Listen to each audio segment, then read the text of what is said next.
sometimes it feels like you're pushing a boulder up a hill, and sometimes it feels like you're doing it by yourself.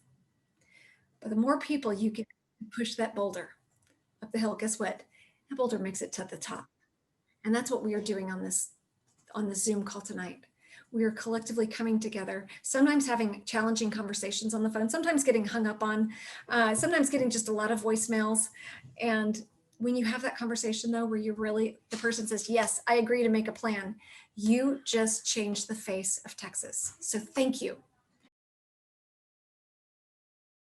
If you phone banked with us or any other group before, you know the drill. You can get to it. You don't need to listen to me talk for the next 5 to 10 minutes. But for those who are new and are first-time phone bankers today, I will walk us through this. So if you click on any of these links, you will get to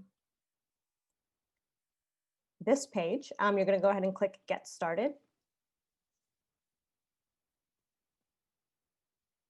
Now, if you haven't phone banked with either us or another Democratic group before, you probably will be asked to either input your login information and password. If you have previously phone banked, you can put that in, or you will be asked to create an Action ID account. That'll be on the bottom. You just click on that, put in your name, email, usual information, your phone number, and create an Action ID account. After you do that, go back to the Zoom chat, click on the link again for the list that you want to call into, and it'll take you to this page.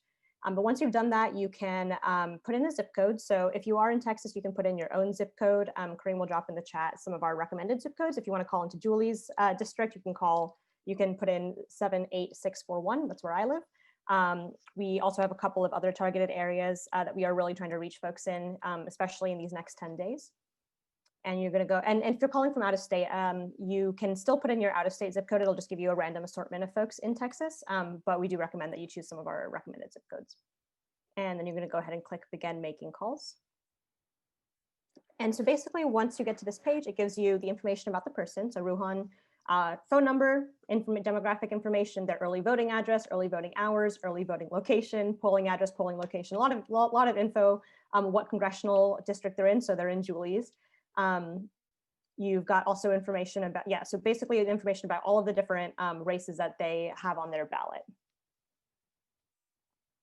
And it also will show you who's in their household. So you can see that there's another family member who's also living at that same address. So if you call this number and they're like, oh no, this isn't Ruhan, you can also ask, okay, is this the other person in the household? But basically, what you're going to do once you get to this page is you're going to go ahead and make this call.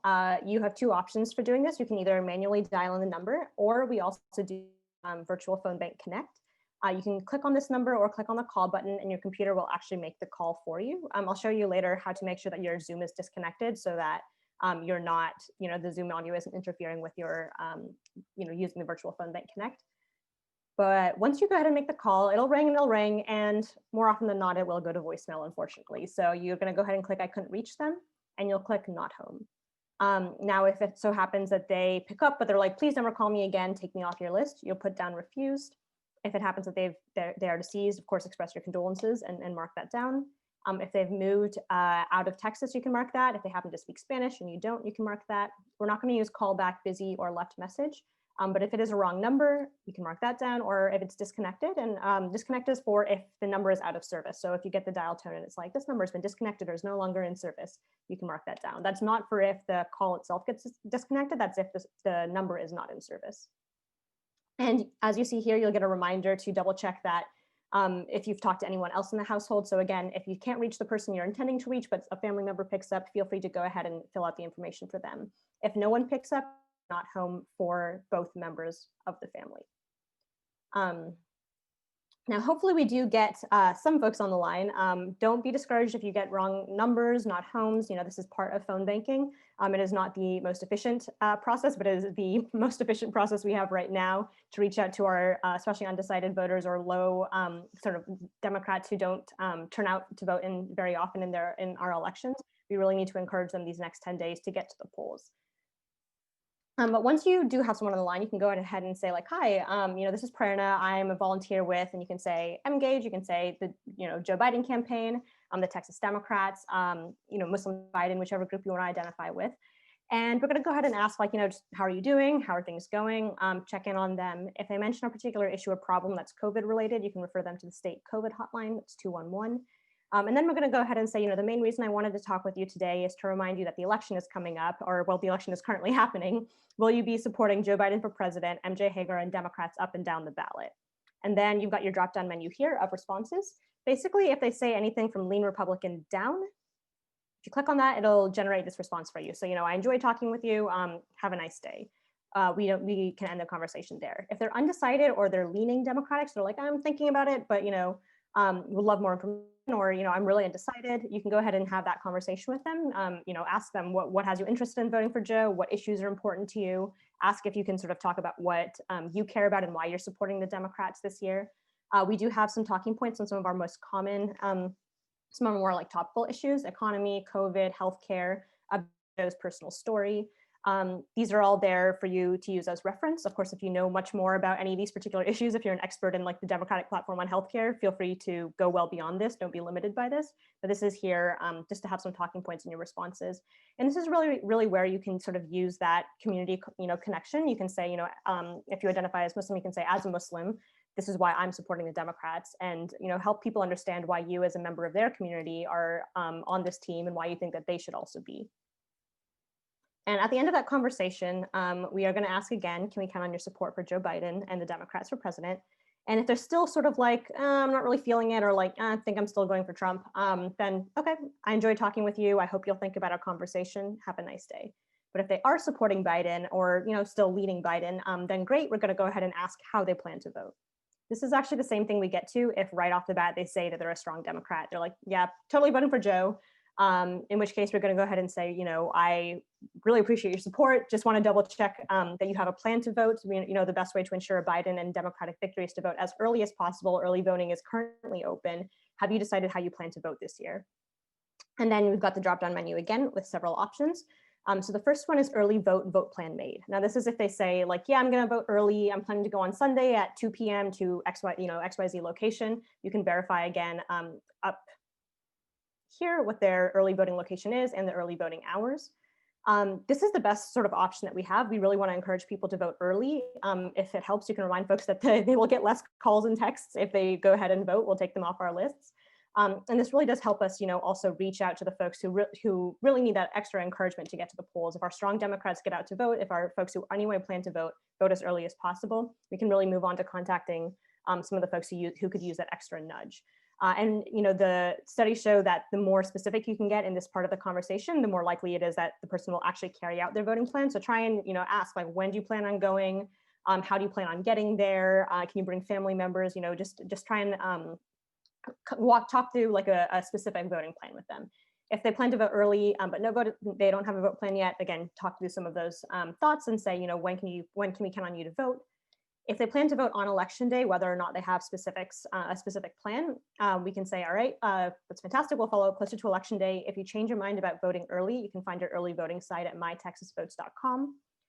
And if they're voting by mail, VBM stands for vote by mail, and they need an application, if they've received or returned their application, if you can also mark if they need an application because they're 65 plus, if they need an application because they have a disability, or if they need an application because they're out of county during the election period, you can mark any of these down and direct them to mytexasvotes.com for further information. If they've already voted, you can mark that down. If they're not voting, you can mark that down. And if they're not really sure of their plan to vote, all of those options are there. And again, you'll go ahead and end the conversation. Thanks so much. Have a nice day. Now, if they are planning to vote either early or on election day, we're going to go ahead and also ask, we're really glad to have your support. It's a really important election. Can we count on you to volunteer for Democrats in the future? You don't have to mention this part about specific times, but just can we count on you to volunteer for Democrats in the future? Can we count on you to volunteer with Muslims for Biden in the future? And then you can mark down the appropriate response. Regardless of what they say at this point, we also want to go ahead and say, thanks for your commitment to being a voter. If you want to have even more impact in the election, we encourage you to bring a few friends with you to vote. Can you think of a few people you might bring? Again, here's where getting specific can help. Can you, if you can get them to name like, yeah, my mom, my dad, my sister, that really helps in making sure they actually carry out that plan. And remind them, of course, to bring their ID and a mask. And then thanks, I've enjoyed talking with you. Have a great day. So I know this is a little bit lengthy, but basically all we're trying to figure out is this the right person? Are they voting for Democrats? If not, can we have a conversation and try and convince them to vote for Democrats? How do they plan to vote? And can we count on them to volunteer with us? So that's sort of the general script. A couple of common questions If you get someone who says I've already voted, but they're not really sort of very forthcoming about who they voted for, you don't have to, like if you don't feel comfortable doing so, you don't have to ask them who they voted for. You can just go ahead and mark no response under the first question. That will mark that you did in fact talk to them, and they will anyway be taken off our list probably tomorrow if they've already voted, because we get the early voting returns pretty much every single day from the Secretary of State for each county. So you don't have to worry too much about that. We have had some folks get robo killers. So if you have, like, if you're on the phone and it connects and you're hearing like a really weird conversation on the other line, on the other end, someone's just like really stalling or saying like, oh, I can't hear you. Can you speak louder? Like, wait 1 second. It's probably what we call a robo killer. It's designed to waste your time. And they're very amusing. Once I listened to an entire one just because it was a funny story. But if you identify that that you're not actually talking to a real person, just go ahead and mark them not home, and we will try and find another way to reach them if we can't reach them via phone. And that is, I think, all I've got for now. One other quick thing, if you plan on calling using your computer and using BPB Connect, you can disconnect your audio from the Zoom by going down to the bottom of your Zoom screen. There's a little microphone. If you click the little arrow next to it and click Leave Computer Audio, that'll disconnect your audio from the Zoom, so you can still be here on the Zoom with us, see everyone's beautiful faces, and type if you've got any questions. But the audio from the Zoom will not interfere with you making the calls. You can also press that same button to reconnect to computer audio. One more point on vote by mail. If folks have any questions about voting by mail and they haven't already submitted their application, today is unfortunately the last day to do so. So if they haven't submitted their vote by mail application, it is too late. But you can encourage them to go to mytexasvotes.com and find alternatives to vote in person. Some counties do have drive-through voting. There's other, they can plan to go and early vote on a very off-peak time. A lot of places aren't super busy, maybe early in the morning or mid-afternoon. So encourage them to sort of think creatively about their different options. But yeah, that's sort of, I think, all I've got at the moment. Does anyone have any questions?